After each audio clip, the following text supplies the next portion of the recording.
اس دن doctor خلیل احمد فریدی صاحب نے جو ڈی جی خان میں جو لیکچر دیا انفرٹیلٹی پر، وہ انہوں نے اپنے بزرگ، اپنے مرشد حضرت پیر بابا فرید الدین مسعود گنج شکر رحمۃ اللہ علیہ کے حوالے سے تھا، جو ان کی شادی کا جو معاملہ وہ خود فرماتے ہیں، اس پر انہوں نے لیکچر دیا۔ کیا فرماتے ہیں کہ ان کے پیر و مرشد حضرت بختیار کاکی رحمۃ اللہ علیہ نے فرید الدین سے فرمایا، اب آپ کو بھی شادی کر لینی چاہیے۔ جب تک رسالت مآب صلی اللہ علیہ وسلم کی سنت مبارکہ پر عمل نہیں ہوتا یا نہیں کیا جاتا، اس وقت تک درویشی تکمیل تک نہیں پہنچتی۔ تو حضرت بابا فرید الدین گنج شکر رحمۃ اللہ علیہ نے آپ کا حکم سن کر حیا سے سر جھکا لیا۔ پھر یہ واقعہ کئی بار پیش آیا، ہر مرتبہ شرم و حیا کی وجہ سے خاموش رہے۔ بالآخر ایک دن تنہائی میں حضرت الشیخ قطب الدین بختیار کاکی رحمۃ اللہ علیہ نے آپ سے دریافت کیا، فرید الدین، میں نے تم سے کتنی بار شادی کے متعلق کہا پر آپ خاموشی اختیار کرتے ہیں، آخر اس کی کیا وجہ ہے؟ اب حضرت بابا فرید الدین گنج شکر رحمۃ اللہ علیہ کے پاس اس کے سوا کوئی چارہ کار نہ تھا کہ حضرت الشیخ کو اپنے دل کی بات کہہ ڈالیں۔ اب سیدی مرشدی میں اس تصور سے خائف ہوں کہ میں سالک بہت ہی کمزور ہو چکا ہوں۔ بابا جی کیا فرماتے ہیں حضرت بختیار کاکی رحمۃ اللہ علیہ کو کہ میں سالک فقر و فاقہ کی وجہ سے بہت ہی کمزور ہو چکا ہوں۔ یہ جتنے بھی سالکین ہیں جو معرفت کے اسباب سیکھتے ہیں اللہ کی پہچان کرنے کے لیے، ان پر بہت سارے مجاہدات کرنے پڑتے ہیں، ان پر بہت ساری تکلیفیں آتی ہیں۔ ان کو ٹائم سے کھانا نہیں ملتا، ٹائم سے پانی نہیں پیتے، نیند نہیں پوری کرتے، مصائب آلام اور پریشانیوں میں وہ گرفتار رہتے ہیں، اپنے تمام اسباب پورے کرنے کی کوشش میں لگے رہتے ہیں کہ اللہ تبارک تعالیٰ اور اس کا رسول، اس کا نبی، اس کا محبوب راضی ہو جائے۔ اسی فکر میں آپ کمزور ہو گئے تو حضرت نے فرمایا کہ آپ پریشان مت ہوں۔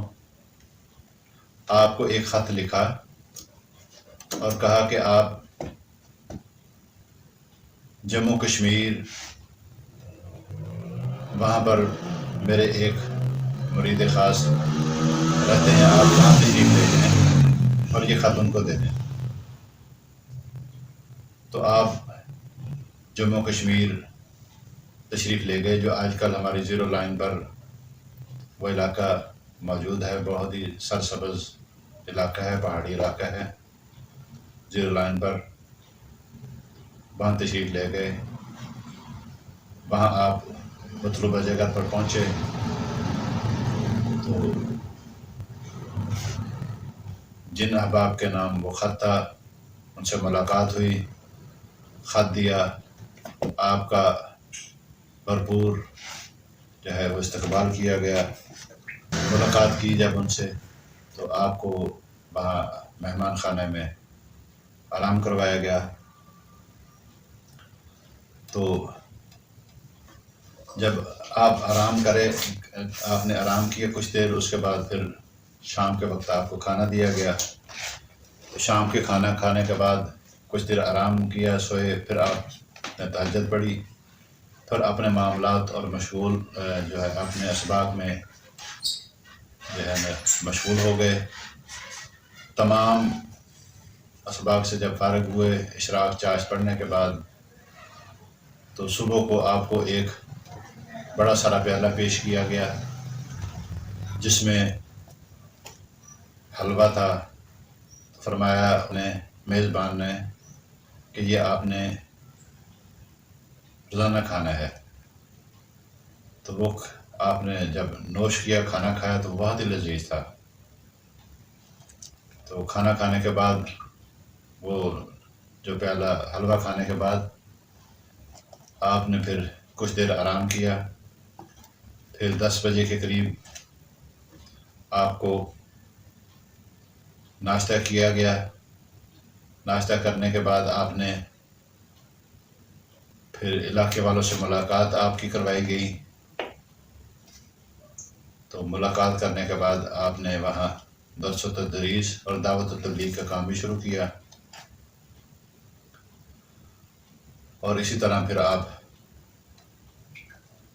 گھر تشریف لے آئے واپس مہمان کے ساتھ، میزبان کے ساتھ. تو ظہر کی نماز پڑھنے کے بعد پھر اپنے معاملات میں مشغول ہو گئے. عصر کی نماز پڑھنے کے بعد پھر آپ کو ایک پیالہ دیا گیا جس میں پھر وہ حلوے کا پیالہ تھا، وہ آپ نے نوش فرمایا.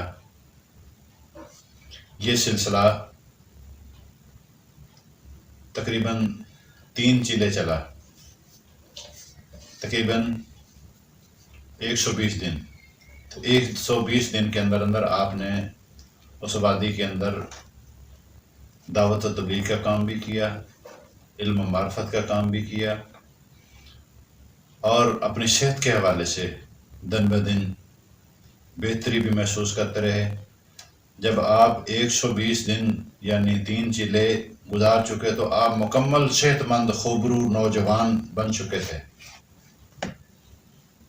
اتنی صحت ہو گیا الحمدللہ کہ آپ کا چہرہ مبارک کشمیریوں کے جو بٹ صاحبان ہیں ان کا جو چہرے پر لالی اور سرخی ہوتی ہے اسی طرح سے آپ بہت ہی حسین و جمیل اور خوبصورت تو پہلے بھی تھے، وجاہت نورانیت تو پہلے بھی تھی، مزید صحت مند اور فربا صحت آپ ہو گئے.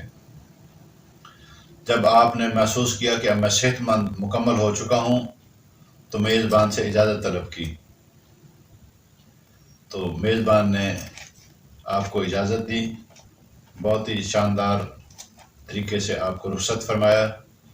تو آپ جب اپنے واپس مرشد خانہ تشریف لائے حضرت شیخ حضرت بختیار کاکی رحمۃ اللہ علیہ کے پاس، تو اپنا حال احوال سنایا. اور سنانے کے بعد اب حضرت شیخ نے فرمایا کہ اب آپ کی رائے کیا ہے شادی کے حوالے سے. تو آپ نے پھر شرم سے سر جھکایا اور ہاں فرمائی. تو حضرت الشیخ حضرت بختیار کاکی رحمۃ اللہ علیہ نے آپ کو ایک خط دیا جو ہندوستان کے سلطان غیاث الدین ببن کے نام تھا، جن کی حکومت بہت طویل، بہت بڑی تھی. جب آپ ان کے محل پہنچے تو دربان سے کہا کہ میرا نام فرید الدین ہے اور آپ کے بادشاہ سلطان غیاث الدین کے نام ایک خط لایا ہوں جو میرے مرشد حضرت بختیار کاکی رحمۃ اللہ علیہ نے لکھا ہے. اس وقت حضرت بختیار کاکی رحمۃ اللہ علیہ کی بہت دور تک شہرت تھی اور آپ کا ڈنکا بہت دور تک بجتا تھا اور آپ کے چاہنے والے، آپ کے ماننے والے بہت ہی دور تک موجود تھے. تو جیسے ہی دربان کو پتہ چلا کہ یہ حضرت بختیار کاکی رحمۃ اللہ علیہ کے خط ہے تو فوراً سے پہلے وہ خط سلطان غیاث الدین ببن کے پاس پہنچا دیا گیا. تو آپ کو ساتھ اندر مہمان خانے لے گئے. تو جیسے ہی غیاث الدین ببن آپ کے پاس پہنچے تو دیکھتے ہیں کہ ایک بہت ہی نوجوان خوبرو صحت مند باروب شخصیت کا کھڑا ہے. تو آپ نے سلام فرمایا. تو آپ نے سلام کا جواب دیا تو آپ کے چہرے اور روب کی وجہ سے غیاث الدین ببن پر بہت ہی ہیبت طاری ہوئی. اتنا باروب تو جب آپ نے حضرت الشیخ کا خط پڑھا تو آپ کو اپنے ساتھ اپنے خاص جو محل کا ان کا بڑا کمرہ تھا اس میں آپ کو ساتھ لے گئے، وہاں بہت آپ کی خاطر تواضع فرمایا کہ حضرت الشیخ حضرت بختیار کاکی رحمۃ اللہ علیہ کے یہ خط، یہ حکم میری سر آنکھوں پر، تو آپ وہاں بیٹھے۔ سلطان غیاث الدین ببن نے اندر تشریف لے گئے اور اپنی بیٹی سے کہا، بیٹی تمہارے نکاح کا پیغام آیا ہے اور ساتھ ہی نکاح کا خواہش مند بھی ہے، تو آپ دیکھ لیں۔ جب بیٹی نے دیکھا تو وہ دنگ رہ گئی کہ اتنا حسین و جمیل اور باروب شخص، تو آپ بھی شرم و حیا سے سر کو جھکا لیا اور اسی شرمیلے سر سے یا شرمیلی اداؤں سے آپ نے اپنے والد محترم سلطان غیاث الدین ببن سے فرمایا کہ مجھے جو آپ کی رائے ہے وہ میری رائے ہے۔ تو سلطان فرماتے ہیں کہ یہ جو حکم نامہ آیا ہے یہ حضرت بختیار کاکی رحمۃ اللہ کی طرف سے آیا ہے، یہ میرے لیے بلکہ میری سلطنت کے لیے، آپ کے لیے، میری سلطنت کے لیے باعث سعادت ہے۔ تو یہ انہوں نے مجھے اس قابل سمجھا، میری بیٹی کو اس قابل سمجھا کہ وقت کے ولی حضرت بابا فرید الدین گنج شکر رحمۃ اللہ علیہ کے نکاح میں آپ کو دیا جا رہا ہے، تو یہ میرے لیے بڑی سعادت کی بات ہے۔ تو آپ کا نکاح مبارک اسی ہی وقت کر دیا گیا اور درست بھی ساتھ ہو گئی۔ تو آپ حضرت بابا فرید گنج شکر رحمۃ اللہ علیہ واپس اپنے شیخ حضرت بابا بختیار کاکی رحمۃ اللہ علیہ کے پاس ان کی خانقاہ پہنچ گئے۔ تو شیخ نے جب دیکھا کہ میرا مرید خاص دلہن کو ساتھ لے آیا تو آپ نے بہت ہی خوشی اور مسرت کا اظہار فرمایا اور آپ کا شاندار وہاں استقبال بھی کیا گیا۔ تو اگلے دن آپ کا ولیمہ مبارک بھی وہیں ہوا۔ تو آج تک جتنی بھی اولاد جاری ہے وہ ساری اسی نیک سیرت خاتون کے وطن سے پیدا ہوئی۔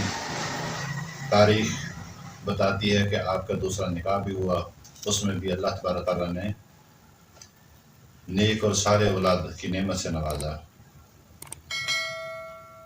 اب میں بتاتا ہوں کہ جو حلوے کی جو سوغات تھی وہ صرف اور صرف جو تازہ جنسنگ کی میں پکچر آپ کو دکھاؤں گا، بلکہ آپ تمام قوم پید تو جانتے ہوں گے، مگر پھر بھی وہ تازہ جنسنگ کو وہ لوگ وہاں کے جو شمالی علاقے جات کے جو ہیں جموں کشمیر کے، وہ آج بھی وہ اسی طرح کا ہوگا نظام، مگر وہ تازی جنسنگ کو نکالتے، صاف کرتے، پھر اس کو چاپ کرتے، اس کو کوٹ کر اس کا حلوہ بنایا جاتا تھا۔ وہ حلوہ دیسی گھی میں پکتا۔ اب وہ جو دیسی گھی میں جو حلوہ پکتا تھا وہ حضرت الشیخ حضرت بابا فرید الدین گنج شکر رحمۃ اللہ علیہ کو تقریباً 3 چیلے کھلایا گیا۔ اس سے کیا ہوا، آپ کی جتنی بھی جسمانی اور دیگر جو مسائل تھے وہ تمام ہی اس سے رفع ہو گئے۔ کیا ہوا، ان سے تمام مسائل ختم ہو گئے۔ آج ہم جنسنگ کے حوالے سے بات کریں گے کہ جنسنگ جو بیسکلی جو دوا ہے وہ سالکین اور نیک لوگوں کی دوا ہے۔ جیسے میں نے پہلے بتایا تھا کہ سالکین